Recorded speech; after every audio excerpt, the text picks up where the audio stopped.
every week.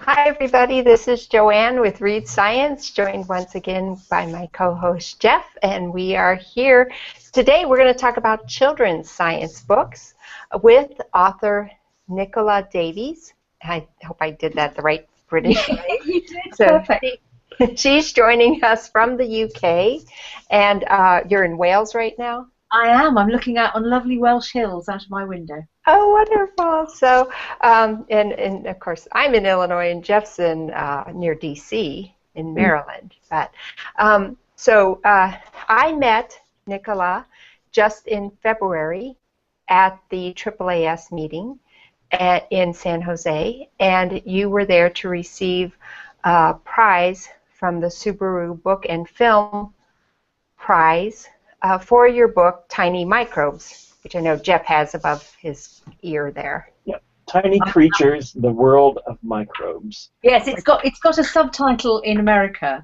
In the UK, it's just called Tiny.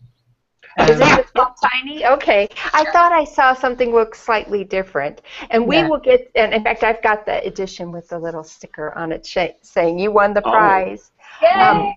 In addition with a few other people, and I know we met another British author there, and he said some interesting things about being, an author in Britain versus in America.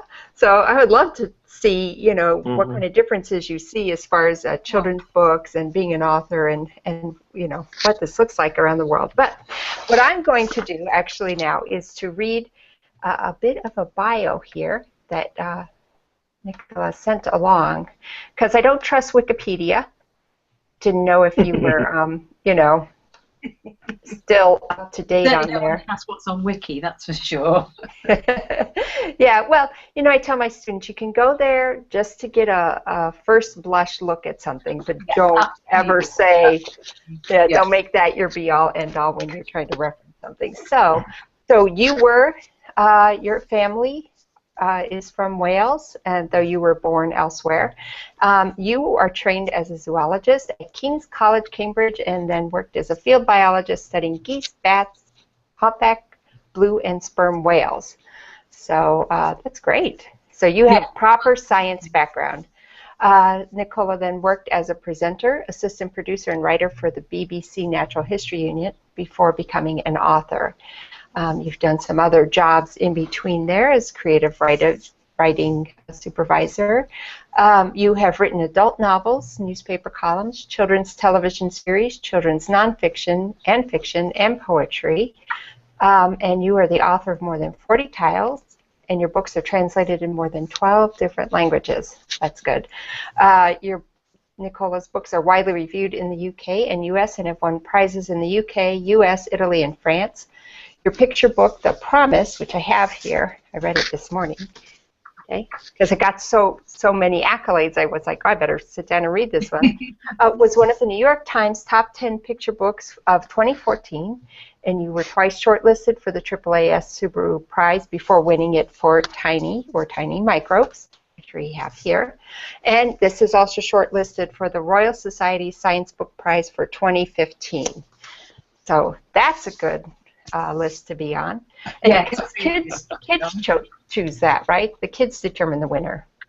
The kids determines the AAAS one, I think, is a combination of scientists and a panel and kids choosing. Okay, but the Winston is like adults narrow it down, but then kids get to choose. Yeah, I think so. Yeah. So that winning that, or at least being on that list, that's pretty good.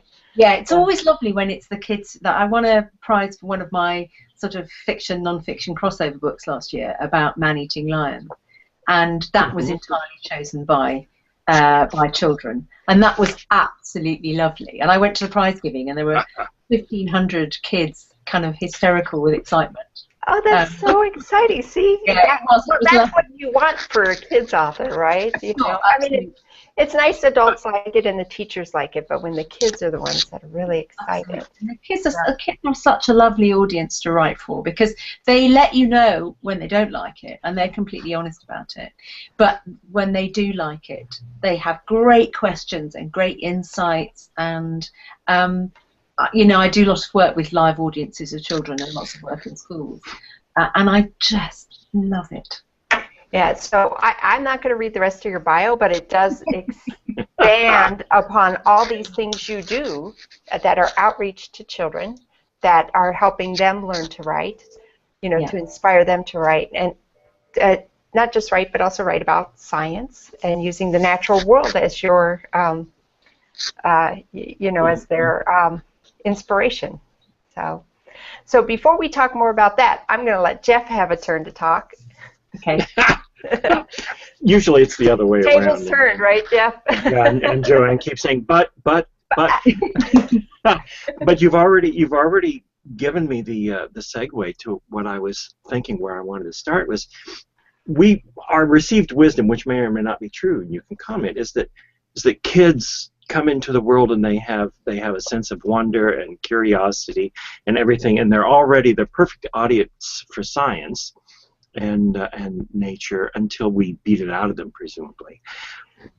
For the science writer, for the adult writing for children, how do you put yourself in the place to go back to communicating to that natural sense of wonder and curiosity and exciting that?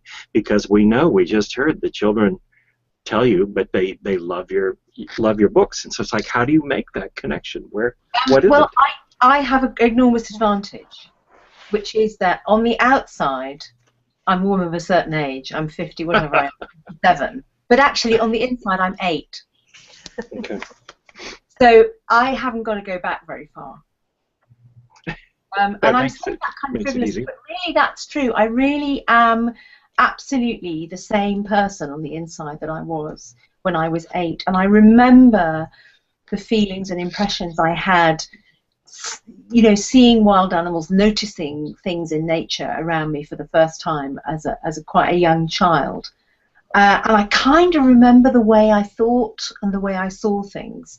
And that really, really helps to get inside information in the right way.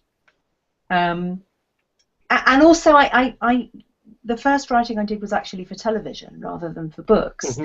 And when you're writing for television, it really teaches you, you know, you have 30 seconds and you have to get your message over in that time. There's no, you know, that's it's an absolute. So you have to make choices about what you're going to tell. Do you get more direct feedback with the television writing, a quicker feedback from the kids sometime, or is that still separated? Well, no, just much more brutal feedback from very horrible producers. Like the whip is cracked, you know, right from the start. But so that was good training about, you know, thinking about choosing what information I give to my readers. So you think you're one of the few who's escaped having the wonder removed from you as you grew up? Yeah, and I don't know why that. And obviously I see that happen because I work with children right away across age groups. I kind of think that if they have that wonder reinforced with information and crucially, I think, experience of the natural world, you know, because my area of science is very much biology, very much natural history. Mm-hmm. If children's enthusiasm is reinforced with direct experience, and also with sorry, that's my phone. With the ability to try and package up and communicate their own experience, so they find their own voice through that experience of the natural world. I think even if the wonder kind of departs when the hormones start to rise, at some point down the line they'll get it back.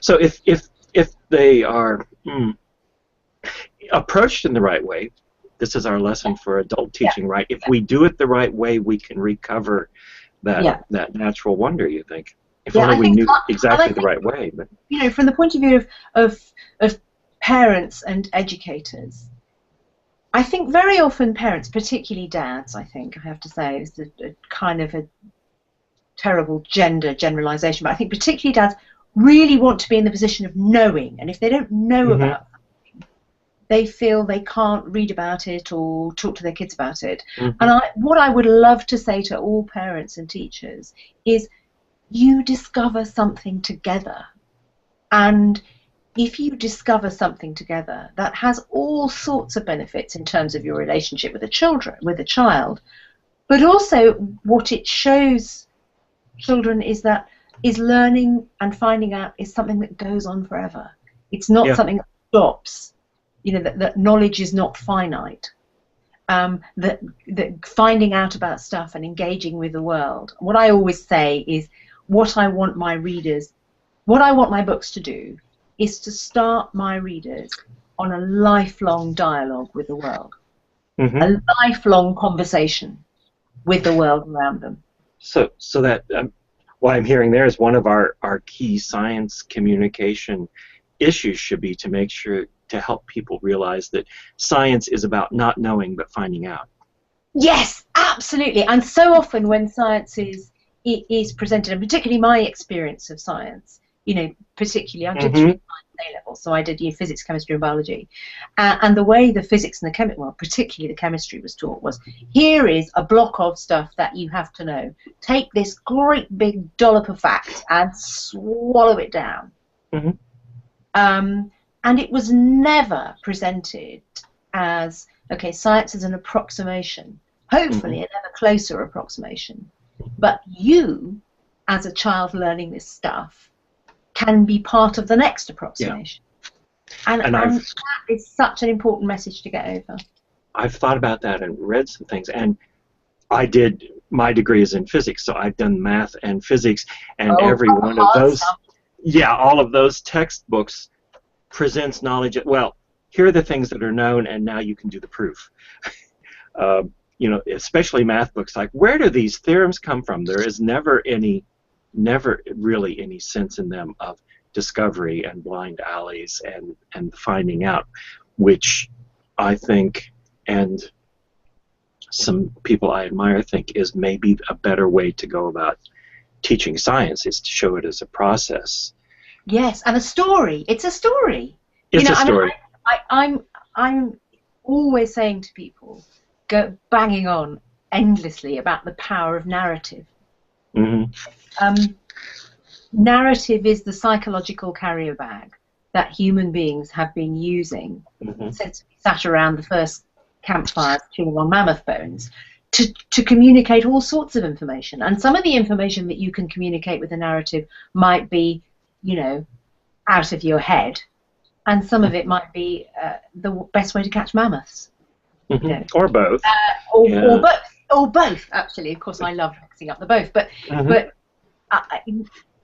story, telling the stories that are in science, the stories of the people, the stories of the discovery. You know, when you're discovering something, you're right at the edge of what we know.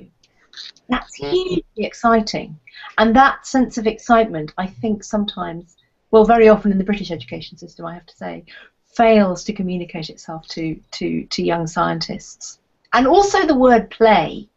You know, we do our best stuff as human beings, our best creative stuff, when we are mucking about.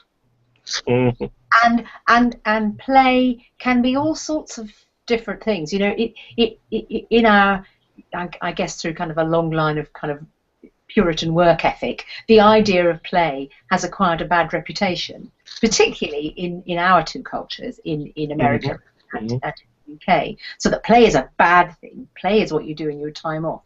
Instead of teaching people how to play in a more serious, more thoughtful way, so that you keep your brain in the play space when you're working, so that you can think sideways and underneath and from behind.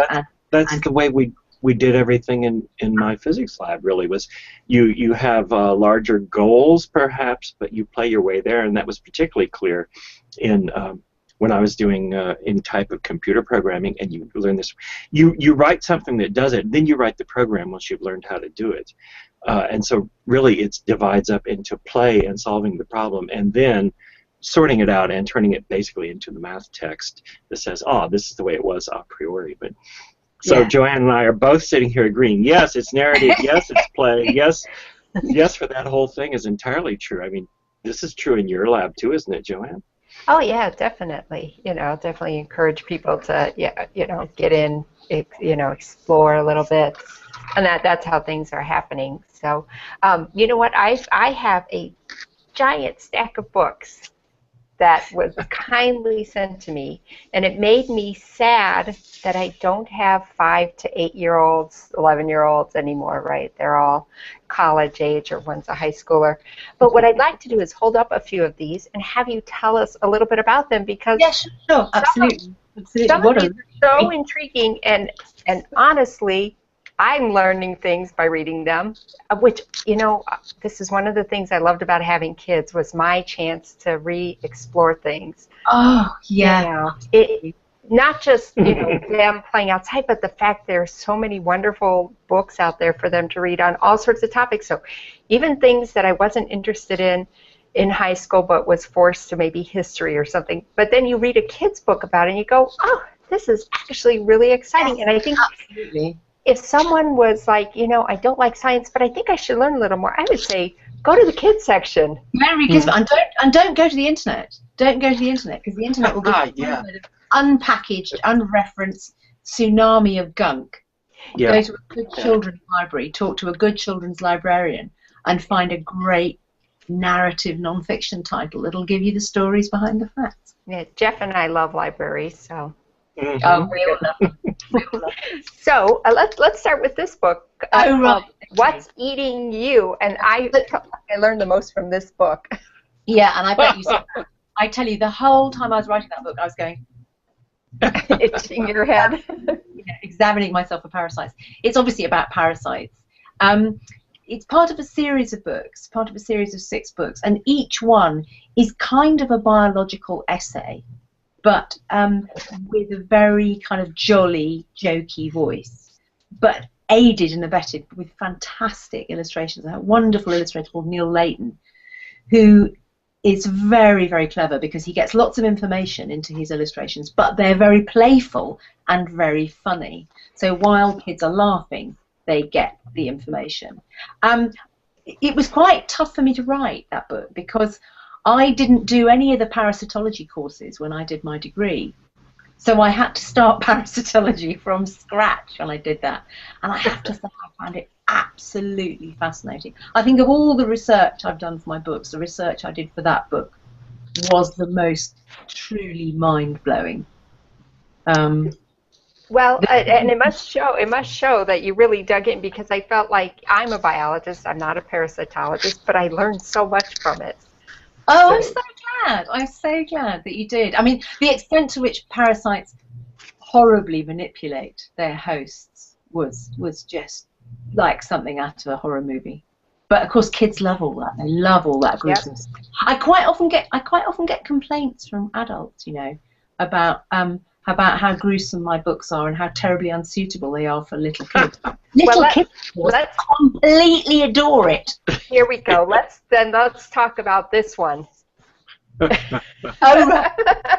Okay. Well, any biologist knows that poo is a fantastically powerful tool.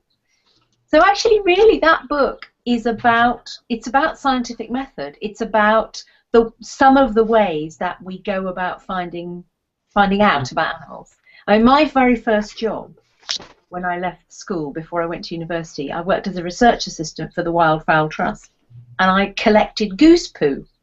That's what I did. I ran after a scientist called Mervyn Owen and collected goose poo, and from the goose poo we worked out how the geese were utilising the nature reserve on which they lived, what the carrying capacity of that nature reserve might be ultimately. So there was also, and animals who to communicate. So that, and also to navigate actually, what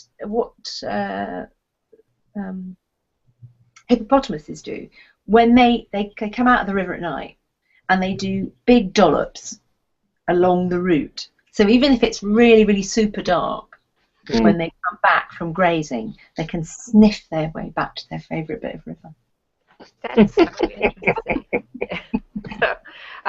I'm sure anybody who's following me has seen the picture of he was 15 at the time, just looking delighted. It's particularly popular with boys, I must say, but little girls like it too. Yeah. Oh, it's pretty funny. And these are the same illustrators. Yeah, they're the same series. And the last one in that series, which I've had the most complaints about, is actually called Deadly. And it's about animals that kill people. Oh. Mm-hmm. But actually, the whole thesis of Deadly is that human beings we don't have a choice about. We have a choice about how we behave. We have a choice about whether we share our planet with other animals that are difficult to live with, like man-eating lions and tsetse flies. But animals don't have a choice. They are just equipped by X million years of evolution to do what they do. But actually, I've had several parents email me and tell me what a terrible person I am for publishing a frightfully traumatic book. Oh, well, I mean, they're going to see it at some point. And well, yeah, exactly. And what do we say? You know, we're going to pretend that polar bears run around in the Arctic eating cheese sandwiches. You know. That's a good point. That's a good point. Just in passing, my impression, I don't have children, so I can't say for sure, and I've known some special ones, but my feeling has always been that children are much more interested and much more resilient than their parents, who seem to worry an awful lot about how easily damaged they'll be. Well, yeah, absolutely. And of course, what I always remind editors and parents who say, "Oh, how can you talk about death and destruction?" I say, you know, children's books, stories, narratives are the places where human beings have always rehearsed difficult, dangerous, frightening material and rehearsed it in a safe context and rehearsed their reactions to it. Those hideous fairy tales. Children's books have a very important role to play in exposing children to the hard, difficult, sad, unpleasant realities of the world in a safe context so that they're prepared, you know. Right. And one thing I remember about my kids, and most everybody might remember from being a kid themselves, you find a book that catches your imagination, you're going to read it over and over and over. That's the kind of really, really, really amazingly special, humbling thing about being a writer for children. It's an honor, because if a child loves your book, you're part of that person. Right. Because the books that I read when I was a little kid, and like you say, you know, you read them again and again, and you get to the end, you go back to the beginning, you get to the end, you go back to the beginning. I read Lord of the Rings straight off 6 times from cover to cover. And it's part of me. It's part of who I am. Yeah. My oldest was in love with Richard Scarry, whatever. My nephew and my niece absolutely loved mine. Yeah, we had to keep buying cars, trucks, and things, or whatever that one is called. Lowly Worm. I love Lowly Worm. Do you remember Lowly Worm? Yeah, oh yeah. Well, we had to buy multiple copies of the same book because he read them so. He wore them out. Like your book's wearing out, but they wear out, or you know, his little siblings would rip a page out. Just I love it when kids come to me. It happened to me recently at the Hay Festival. You know, you have a line of kids wanting their new book signed, but there's always a couple of kids who bring their worn copy that's all kind of broken and scribbled on and scrunched up, and they bring that to be signed. Is there a particular one that shows up more often than others? Well, I guess the shark one shows up quite often. The shark one is the most scrunched. Is it this one, or is there Surprising Sharks? Yeah, yeah. that comes very scrunched, usually from a very particular sort of little boy. So that and the oldest one, Big Blue Whale. I don't have a copy of Big Blue Whale, but I do have. It's very old now. It's 17 years old. Wow. So so I've got these two called Read and Wonder. The reason I wrote Surprising Sharks was that I've spent a lot of time working on small boats, and I'm pretty stoic about most animals that might hurt you, but I used to have a real thing about sharks. I was really, really scared of the idea of sharks. And when I wrote the first version of that book, I wrote a book that was all about the fear, that was all about the fin cutting through the dark water. It was a proper, you know, Jaws for 5-year-olds thing. And then I realised how ridiculous that was, because that was just telling people what they already knew. You know, we all know that sharks are scary. Duh.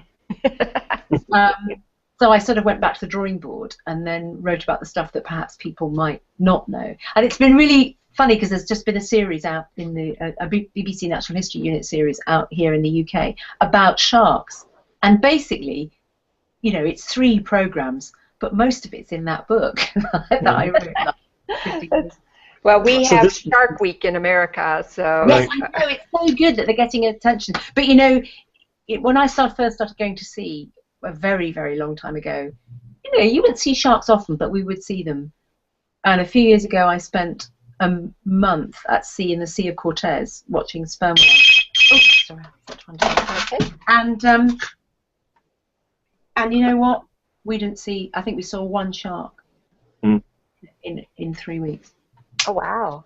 Yeah, well, I guess some little kid got his leg bit in Florida off Cocoa Beach just last week, so they're still there. They're still there. They're still there. But, you know, you wouldn't expect to walk around, I don't know, in African grassland and be able to go up to a lion and say, "Hi, lion." That's right. That's right. You're so cute. You know, and yet we kind of expect to be able to get in the sea with sharks. Yeah. And like they're just going to be there waiting for you. Yeah, absolutely. And aren't going to attack you because they're predators, you know. Crazy. So here's a couple of books in that same series, but these add the word listen because they're CDs. So we've got One Tiny Turtle and Bat Loves the Night. Well, I used to study bats. Okay. So when I came to write bats, I knew way too much to fit into 600 words.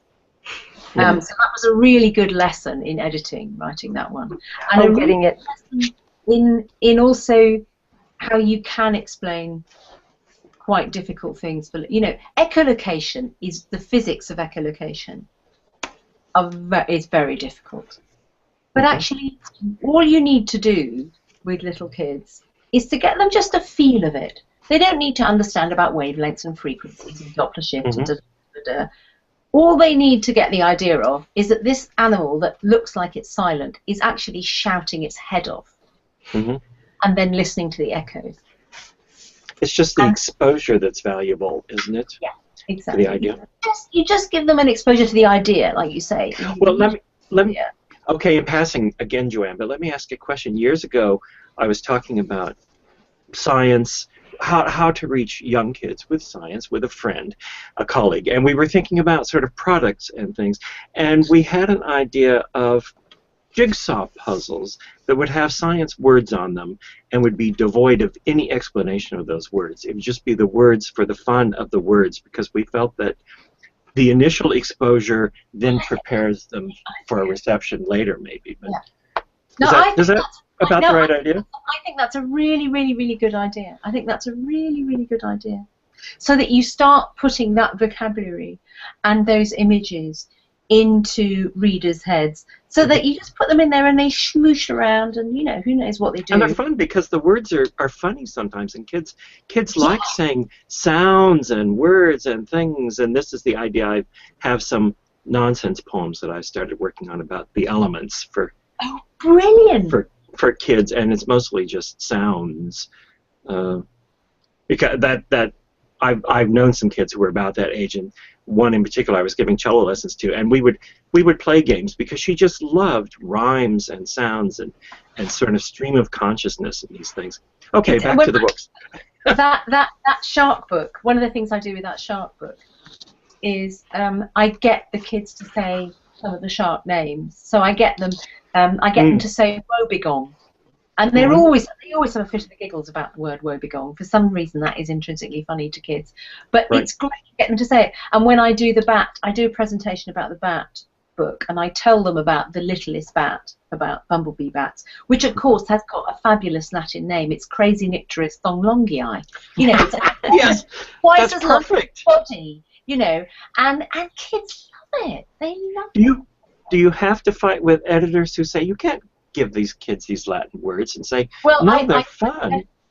would probably not allow me to use the Latin word in the book. But of course, when I'm working with a live audience, then you can say it. Like. Yes. So, each of those 4 books in this particular series I'll have a different illustrator. Let's talk about choosing an illustrator. How that happens. Is it you? Is it the publisher? It's a lovely job, and one of the reasons why Candlewick in America are so fabulous to work with is I get final say. That's great. To work with. So when I finish the text always comes first. So when the text is done and we're all happy with the text, then we might start to think about who we'd use as an illustrator, and designer and the editor will come with their ideas, and we'll talk about it, and we'll come to an agreement about who we would like to use. And then, of course, you might not get that person, because a very wonderful, very successful illustrator might not have a gap in their schedule for years. So there's a certain amount of kind of negotiation and argy-bargying about. But usually, I pretty much always got who I wanted, which is lovely. And it's lovely because it means every book can have its own atmosphere. It does. Well, that's how I was just looking. These 4 I just held up all have a different person. If someone shares the last name with you. No relative. No relative. I was hoping to hear a wonderful story about that. It would be lovely to work with one of my relatives. I'd love it. So let me hold up a few more books because I'm sure it'll bring out more things to say. So this one is actually pretty funny. Just Ducks. It's so simple. That absolutely came out. I mean, all my books are always connected with something in my life, but that book was absolutely connected with a place that I lived, the house that I lived in before the house I'm in now. It backed onto the River Exe in Devon. So actually the illustrations in that book, I sent photographs of where I used to live to Salvatore Rubino, and he just, drew the river where I used to live. And it is absolutely true. Every morning in that house, the first sound I heard when I woke up in the morning was the sound of ducks. I'd walk over the bridge, that bridge, in the morning, and the ducks would be feeding underneath the bridge, and at night they'd be floating in the middle of the river or roosting underneath the bridge. And so that book kind of wrote itself, really. And there's a bit at the back where it says about the ducks being awake at night. I was in choir practice one night. And sometimes in choir, there's just quite naturally, there's a quiet point. Everybody stops talking, everybody stops singing. And in the quiet, there was this little noise. And I said, turn the lights off, turn the lights off. So we turned the light off in the room, and we all went to the window and looked outside. And the window backed onto the park. And in the dark, on a wet November night, there was about 20 mallard hoovering up the worms from the lawn. And they were talking to each other. They were just going, really kind of conversationally. It was brilliant. And so all that went into the book. It just kind of wrote itself. It was lovely to do. It was a very nice book, and of course I couldn't help but hearkening back to my childhood, and what I read to the kids was Make Way for Ducks. Right? Yeah. McCloskey, right? Yeah. So it's just such a, it's like, ooh, even for me, I'm drawn to your book because of something in my childhood. Yes, and you kind of reinventing the wheel the whole time, really, for a new generation of kids. Here's one. Before we talk about The Promise and Tiny Creatures, this is a different kind of book. Okay. So any picture. The Lion Who Stole My Arm. It's fiction. It's a real conservation story. So the roots of that story are absolutely in the real world. I worked very closely with a conservation organization in Mozambique. I sent the text off at every stage to make sure that I wasn't representing what was happening in the real world unrealistically. But it's a fiction. It's fiction. It's a made-up plot. It's a patchwork of things that could really have happened or have really happened, but the line of the narrative is something that I made up. And I did that because I wanted it to be a really exciting read I wanted it to be something that would engage children emotionally, and that they would keep turning the pages because of an exciting plot, but that really gave them, through that plot, through that story, an idea of what it's really like to be in that country, living with lions on your doorstep that, you know, if you make a wrong move, might eat you. And here's an actual photo. Really, yeah, and that's the real. Mhm. That's the real place, the real part of Mozambique, the Niassa Carnival project in northern Mozambique. And when I finished that text, I sent it off to Colleen Begg, who is the lead scientist for that project. And she didn't write back. I thought, oh, God. And then I had this fantastic email about 3 weeks later saying, "You've told our story. Please, can I get copies of this in Portuguese so I can use it in the reserve, because it's putting over all the messages that we want to put over to people about how you can learn to live with lions." So that was the best thing that could have happened. That's wonderful. So percentage-wise, how many children's nonfiction versus children's fiction have you written? Well, I've written 6 of those now. That Lion Who Stole My Arm, there's 6 of those in that series. And I've done fiction, pure fiction, for a different publisher, for Random House. So probably about 2/3 to a third, maybe. So mostly But actually now approaching half and half, because I've done a lot more fiction in the last couple of years. So let's talk about, before we talk about our focus book, The Tiny Creatures, let's talk about The Promise. Okay, you, I'm sure, know a book called The Man Who Planted Trees. Yes. It was published over 60 years ago now in France. Hugely influential. The story, fictional story, of Elzia Bouffier, a French peasant who just plants trees. Quietly, without making fuss about it, he just plants and plants and he plants and he plants. And over the course of 40 years, the arid landscape of the region of southern France where he lives is transformed. The trees bring back the rainfall. The trees bring back livelihoods for people. They reinvigorate little villages that now have water supply and wood and all that kind of stuff. So it's a message about environmental transformation, but also about the power of the individual. And my editor in England asked me to write a picture book version of it. And I said, I don't want to rewrite somebody else's. I don't want to rewrite somebody else's story. Also, I want to write something that's got an urban setting. Right. Partly because tree planting in urban environments, it is very, very important, particularly with climate change. And also because most kids in the world over the next 100 years are going to be urban kids. So I wanted to put it in an urban context. The other thing I wanted to do is I wanted to put a child who was having a really difficult start at the heart of the story, because one of the most important things for me in my writing is to say to children with a difficult start, bad start doesn't need to mean a bad future. Things can change. Your life can improve. So that's the reason that I put a street child at the heart of that story. And you know, that story is very strange, because I've read it in all sorts of different contexts now to all sorts of different kids. And it always goes down well with adults and with children. Even the smallest children seem to understand it. But the kids who really get it are the kids who really need it. That's good. There was a child in, I'll just quickly tell you this, there was a child in a school in Boston that I was working in just last fall. And this little boy came in. He came in with his minder. He hid behind the bookcases. He was clearly very unhappy, disturbed. And nobody was turning a hair, because this was clearly the way this child always behaved. I went on with my session, finished the session by reading The Promise, which takes almost exactly 5 minutes to read aloud. And I noticed that there was somebody leaning against my legs I looked down.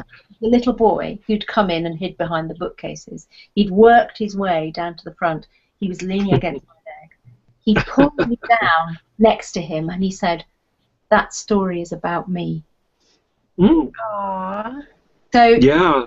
the kids who it needs to speak to, and that's, you know, I couldn't be more delighted with that. That's wonderful. Yeah, and you know, there's a lot of kids you'll never know how you touch their lives. It'll always be this mystery. Well, I mean, that's the magic of writing. And once a story is out in the world, it's absolutely not mine anymore. It doesn't belong to me. It belongs to the people who read it. And very often with that book particularly, children ask me questions about it and they say, well, you know, who was the old lady? And what's the girl's name? And I say, I don't know. I have no idea. What do you think? And I deliberately did that. And I very often do that with my stories, is I leave little loose ends so that my readers can pick them up. And people claim to whatever it is they want.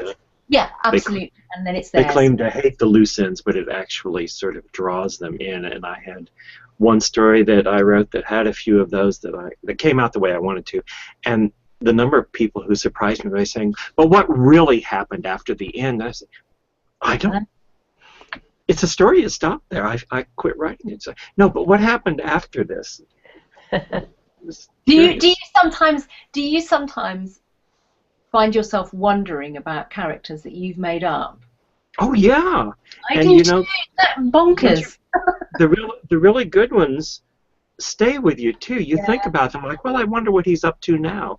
I do. And you kind of catch yourself and think, stupid, you made this person up, you know. But you do still think about them. Well, they become very alive, and the best. Once I tried to explain the process of writing fiction, and to me it feels most like remembering what has happened to these people. And of course, once I've remembered it and written the story, they become memories of these people, and they behave that way, really. Yeah, that's absolutely right. It's very interesting how, you know, different people have different experiences of the writing, and very often, you know, people say things like remembering or uncovering or discovering. But actually, I have to say that's in my experience, a lot of my female writer friends do the uncovering, discovering that you and I are talking about. But quite a lot of male writers do the driving, making, creating. Yeah, and they unfortunately become bestsellers, and I don't usually care to read them. But It's quality, not quantity. Really. Yeah.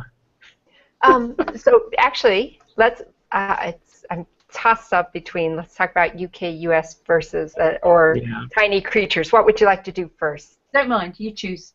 You drive. Well, you can do an intermediate one on process, because I was going to ask and say, since we were just talking about writing, and you've given me words. I was reading Joanne sent me a link to a Guardian. Brief Guardian profile in which you talked about. Are you sitting in that room right now? Sitting in this room where you write. Well, I'm standing actually, so I've got a standing up. Yes, which is really lovely, and the quiet that goes with it. But the useful part for me, where you were talking about input and output, and I'm usually one for a long input time and a fairly short output. I don't struggle so much over the output, but the input and getting to the output. But I don't know what I was going to ask. I think I was going to say it was very useful to have those ideas, but there's the preparation for me, the remembering, the sorting out, and things long before the putting words in an order, which is something. But once I know what's happening, that part seems much easier for me, and most of the work goes on in the input phase for me. Is that true for you? Do you think that? Output can be a struggle to get it right. You learn things. It varies so much from book to book. It really, really does. And also it varies for me now, because I have, you know, I've got quite a schedule. There isn't any breathing time anymore between books. Right. So I finish one, and the next deadline is there, you know, in my sights, on my horizon right now. So actually, the you know, you finish one book and you kind of gently cook the next one. That doesn't happen anymore. So the cooking and the input is overlapped, and now I have to do, you know, I have to be quite efficient about that. So I've got 2 books that I want to do next year, a series of books and another picture book and another kind of poetry collection, and they're all kind of related. So I can do nice stuff, but nice stuff that will feed all of them and be cooking all of them at the same time. So I have to be. Well, I have to manage my creative input. Well, and you've probably, over the years, you know, it gets easier because you sort of know, okay, I know how to deal with an editor and I know how to deal with an illustrator, like all these things. Sure. That part gets easier. That part gets easier. But, you know, every new book, I don't know a writer who wouldn't say this. You know, you sit down to write a new book and you think, oh, am I going to be able to do it? You know, am I going to be able to do it? Yeah, you know that.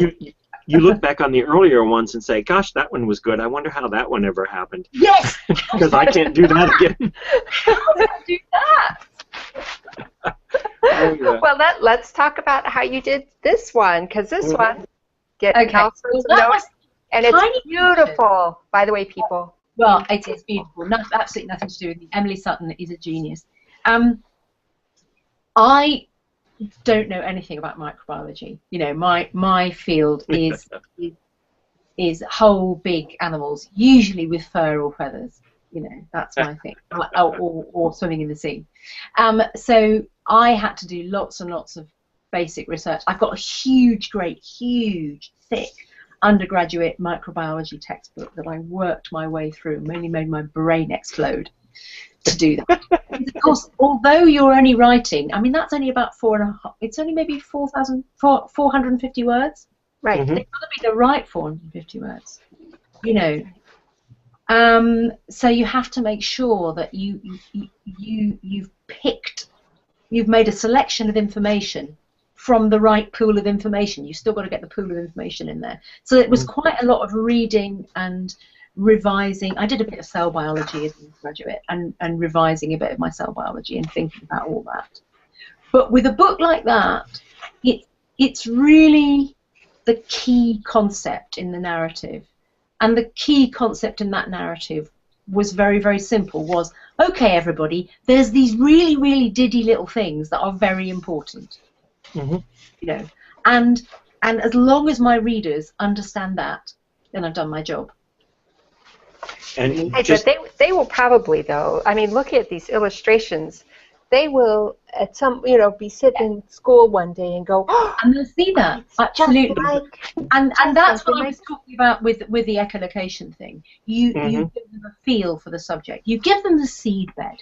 You give them the seed bed for later knowledge. Yeah. And you know, having a fabulous illustrator like Emily, who is not only has got a beautiful eye and can make things look gorgeous, but she's very good on getting good quality information content into the illustration. And she was there at the AAAS as well. Yes, she was. Both of you. And Jeff and I are like big fans of, like, you know, you've got a photographer, you've got an illustrator. Yeah. You had so many, it'd be hard to choose. But she did her illustrations, the one thing I noted particularly was that they were very rich in detail. And I thought, these are illustrations. This is a book that parents need to read with their kids, and there is bound to be a lot of discussion about these pictures, because the pictures themselves have so many stories in them. Absolutely, and that's exactly what you want from an illustrator. You don't want an illustrator who just, you know, you're writing about a dog, so the illustrator does pictures of dogs. You know, you want an illustrator who's gonna put their own stuff in there. And the lovely thing about Emily is that she will put her own creativity, her own ideas in there, but also she's very, very open to me saying, look, actually, for instance, the first couple of spreads in that book, they had to look a certain way. They had to have a blue whale and an ant represented in this way. But the same way we were talking about kids loving funny words, they love details in pictures, don't they? Yes, yes, absolutely. Things to And actually, find. the next one that Emily and I are going to do together is called Lots, and it's about biodiversity. Great. Oh, wonderful. So I've just finished giving her, well, not completely finished because it won't be finished till we've done it all. But I finished the text very early this year, and Emily is now. I've given her a whole lot of visual references, and she's now starting to work on those illustrations. But that will be a huge job, and there will be lots of conversations between the two of us about what information goes in and how it goes in, and all of that. This is an important message. It's useful for me because I told Joanne my secret agenda was to find out how to write all the children's books that I want to write. But this is also good for people who don't have the appreciation, who think that perhaps you take a weekend, put together a children's book, and then you're done. Putting together something like this, and particularly doing it at only 600 words is it's an amazing and it's a lot of work. Thing I do, you know, a 60,000 word novel for grown up. Mm-hmm. Lots of room. Easy peasy. You can hide a lot of mistakes in 60,000 words. Also, you know, you've got room to manoeuvre. You haven't got to make such difficult decisions. But doing a picture book like that, a non-fiction picture book that has got real proper scientific content in it. It's like second stage Ashtanga yoga for your brain. You know, I'm looking at your parasite and your microbe and how you had to learn. You need to make friends with Carl Zimmer. That's his area. Yes. Oh, Carl Zimmer. I adore Carl Zimmer. Okay, we won't talk about how much I adore Carl Zimmer. His ears are probably actually Parasite Rex. You know, really, I just kind of rewrote Parasite Rex for a younger audience, to be honest. Yeah, you know. yeah. Well, that's the first thing I thought. You know, it's like, ooh, but it's amazing. So let's talk briefly. So you and Emily, and there were a few others, and there was Kevin Fong who wrote a book called. Yes, Kevin Fong who wrote that. This was at the AAAS Yeah. Conference in San Jose, and this Subaru Book and Film Prize. And Kevin said a couple things, but one thing stood out to me, and I thought, well, isn't this very British? How he said he goes to book signings in the UK and America, and he says, in the UK, you took some time to talk to them so everybody will feel obliged to buy the book, whereas in America, it'd be like, keep up the good work, and then they walk out, they don't buy a book. And I thought, well, yeah, if I don't have the money, I'm not buying your book. I'll check it out from the library. Oh, that's incredibly sweet. No, I don't.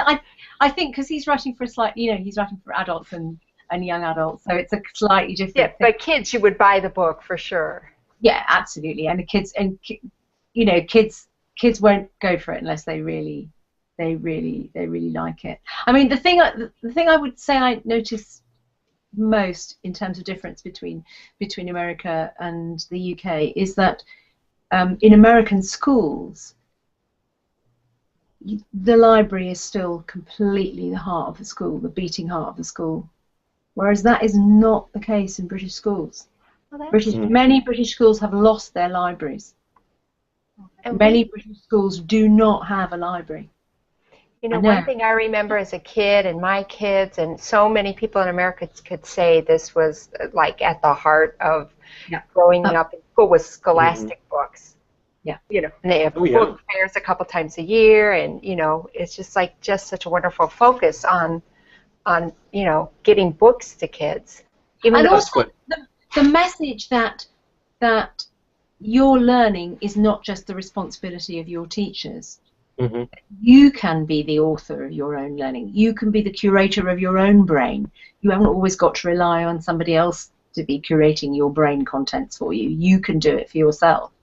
And I think that's incredibly important. And I think for kids, for the sort of kids, the very, very brightest kids who are bored in class, and the kids who have problems, those are the ones who are saved by the library and by the librarians, with whom they can have a different interaction, a different interface with information and education.